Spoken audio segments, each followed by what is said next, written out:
Já há algum tempo, o mercado de trabalho percebeu que, muito mais do que experiência profissional, a inteligência emocional também é importante na hora da contratação. Mas todo profissional sabe o quão é difícil controlar os próprios sentimentos. E para ajudar a desenvolver a nossa inteligência emocional, o quadro Seu Emprego de hoje recebe o professor Lincoln da FAAP.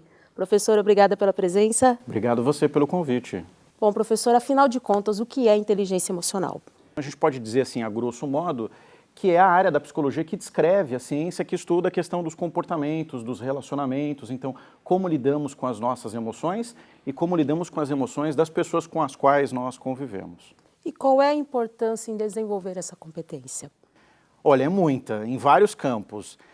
Na parte profissional, sem dúvida nenhuma, o que as empresas hoje mais buscam são profissionais que conseguem adaptar suas emoções às diversas circunstâncias pelas quais ele está inserido. Então, inclusive, a gente fala muito sobre o conceito da adaptabilidade.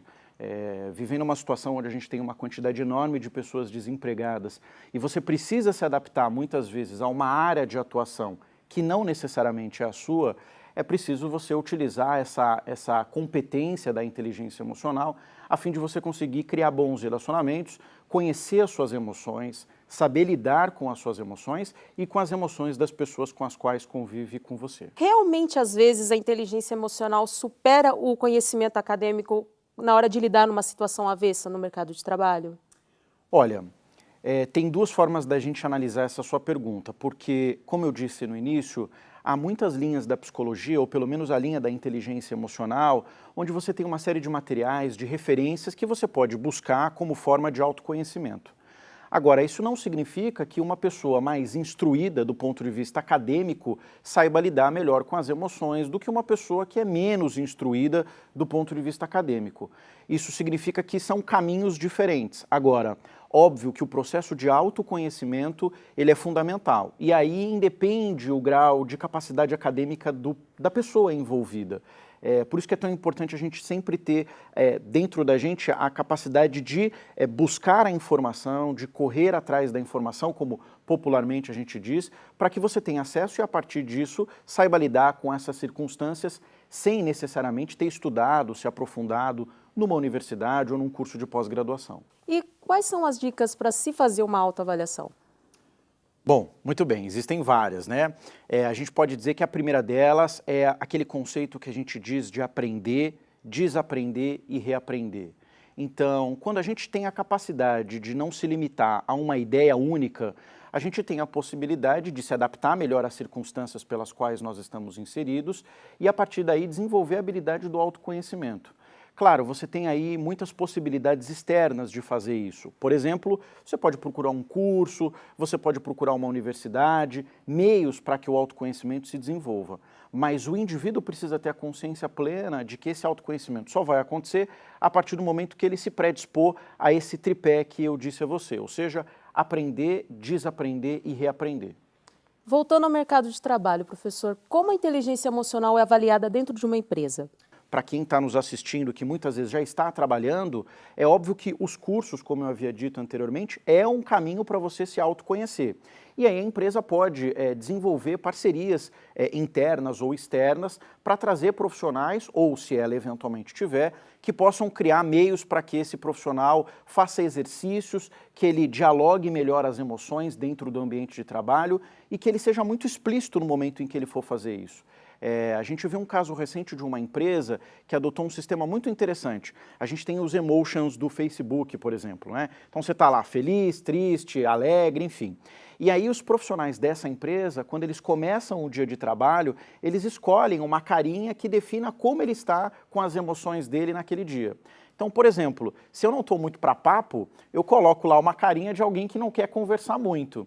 Então, teoricamente, ao invés de ser implícito que naquele dia eu não quero conversar, se torna explícito para os meus colegas de trabalho. Então, você provavelmente não faria piadas ou não contaria piadas, enfim, um ambiente mais descontraído, se você já sabe que eu não estou muito disposto naquele momento ali para conversar. Então, essa seria uma possibilidade, por exemplo, com um profissional já empregado. E quais são as dicas para desenvolver essa competência dentro do ambiente de trabalho, professor? Bom, existem algumas. Por exemplo, a primeira delas é você ser explícito nas suas emoções. Isso significa que quando você descreve as emoções para as pessoas com quem você convive, para muitas pessoas pode ser um sinal de fraqueza. Então, eu não vou dizer que hoje eu não estou muito para papo, porque as pessoas vão achar que eu estou com a pá virada, como a gente diz, né? Que eu sou chato, que eu não sou flexível. Mas esse é um exercício importante de ser feito dentro das organizações. Então, deixa claro, comunica, avisa, ou para os seus colegas, ou para o seu chefe, olha, hoje eu não estou muito legal, existe alguma forma de me expor menos, porque isso pode ajudar o profissional a lidar com aquele sentimento durante aquele período de trabalho. Então, esse seria um caminho interessante.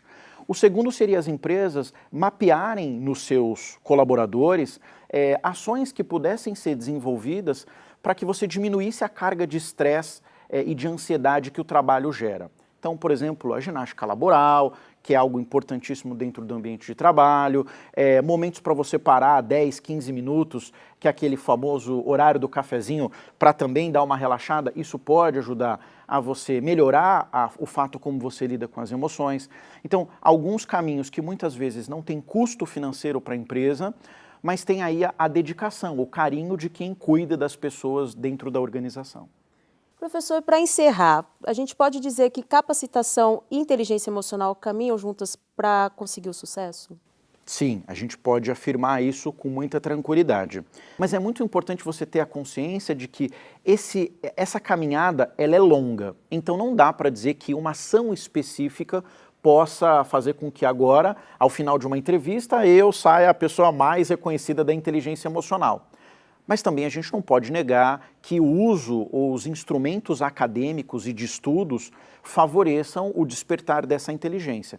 Então é importante ter muito cuidado, o momento em que eu vou me expor, que eu vou buscar esse conhecimento, saber quem são as pessoas, se é um psicólogo, se não é psicólogo, que tipo de formação esse profissional teve, porque senão a gente vai cair numa cilada aí e a gente vai ter problemas com isso. E a partir do momento que eu decidi seguir por esse caminho, bom, então eu já sei que essa competência eu vou desenvolvê-la. E aí a inteligência emocional, ela é uma competência de várias outras competências que eu preciso desenvolver. Por exemplo, adaptabilidade, como a gente no início da conversa falamos, resiliência, que também nós comentamos, e tantas outras que são fundamentais. Ok, então, professor, obrigada pelas informações. E o quadro Sem Emprego fica por aqui. Até a próxima!